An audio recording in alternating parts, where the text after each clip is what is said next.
Kasus dugaan perampasan truk tangki tanpa putusan pengadilan oleh perusahaan pembiayaan ternama PT Wahana Otomitra Multiarta Terbuka, WOM Finance Cabang Solo, kini resmi naik ke tahap penyelidikan kepolisian.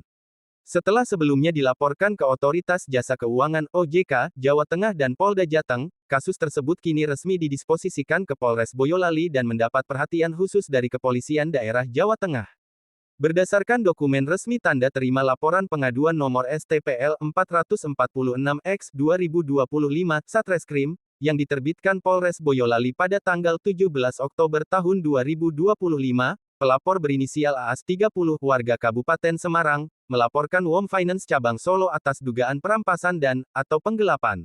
Kasus ini bermula saat WOM Finance melakukan penarikan paksa satu unit truk tangki Hino H8405JC milik AAS, diikuti dengan 2 unit tangki dan 1 rangka trailer tanpa pemberitahuan, tanpa surat keputusan pengadilan, dan tanpa sepengetahuan pemilik maupun penyewa dari Kudmojosongo, Boyolali. Tindakan ini jelas melanggar hukum dan bertentangan dengan putusan Mahkamah Konstitusi Nomor 18/17/2019, yang mewajibkan adanya penetapan pengadilan sebelum eksekusi fidusia, tegas kuasa hukum korban, Y. Joko Tirtono, SH. Dari Lembaga Cegah Kejahatan Indonesia (LCKI).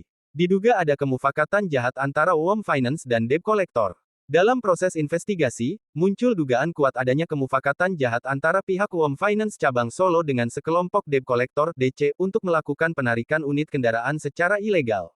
Menurut temuan awal dari tim hukum korban, para DC tersebut bukan karyawan resmi WOM Finance, namun bertindak layaknya aparat hukum dengan melakukan intimidasi, penyitaan, bahkan dugaan perampasan barang milik korban di luar objek fidusia. Kami menduga ada kerja sama terstruktur antara oknum perusahaan pembiayaan dan debt collector dalam mencari keuntungan tidak wajar dari penarikan unit milik debitur. Ini bukan lagi penagihan, tapi sudah mengarah ke tindakan kriminal, ungkap Joko Tirtono, SH.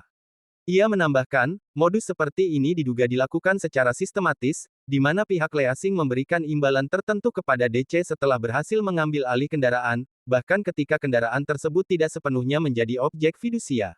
Diduga ada penjualan aset ilegal bernilai 1,5 rupiah miliar.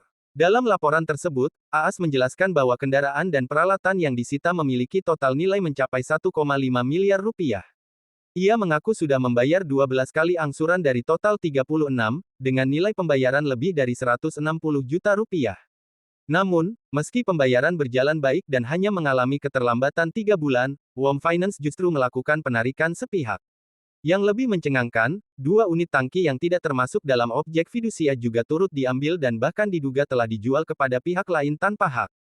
Lebih besar dari ini sudah bukan lagi soal kredit macet, tapi dugaan perampasan dan penggelapan yang memenuhi unsur pasal 368 dan 372 KUHP, tambah Joko Tirtono.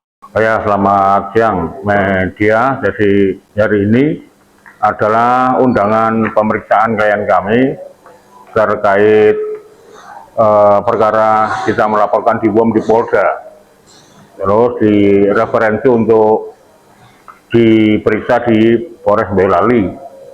Kami resmi ya pengaduan di nomor 446 ya LP ini tentang dugaan ya perilaku WOM yang mana melakukan perlawanan atau tindakan yang diduga, yaitu tentang penggelapan mobil dan perampasan mobil.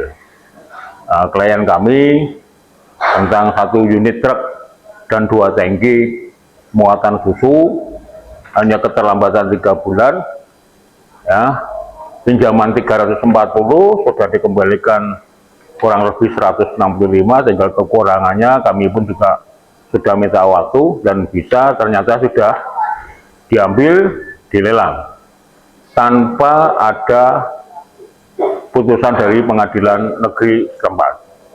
Setiap leasing pasti punya tenaga debt collector ya di lapangan, tapi bagi kami aturan-aturan yang sangat kurang manusiawi ya terhadap para pelaku pengusaha yang meminjamkan uangnya di WOM ini, dengan selalu berbicara ini adalah aturan WOM, ini adalah sudah mencapai putusan pusat dan sebagainya, itu terlalu kurang bijak, kurang manusiawi, sehingga aturan-aturan itu, kalau saya melihat ada dugaan, ya persekongkolan buruk antara pejabat bom, antara di lapangan dan sebagainya, yang akhirnya jatuhnya adalah merugikan para nasabah atau masyarakat.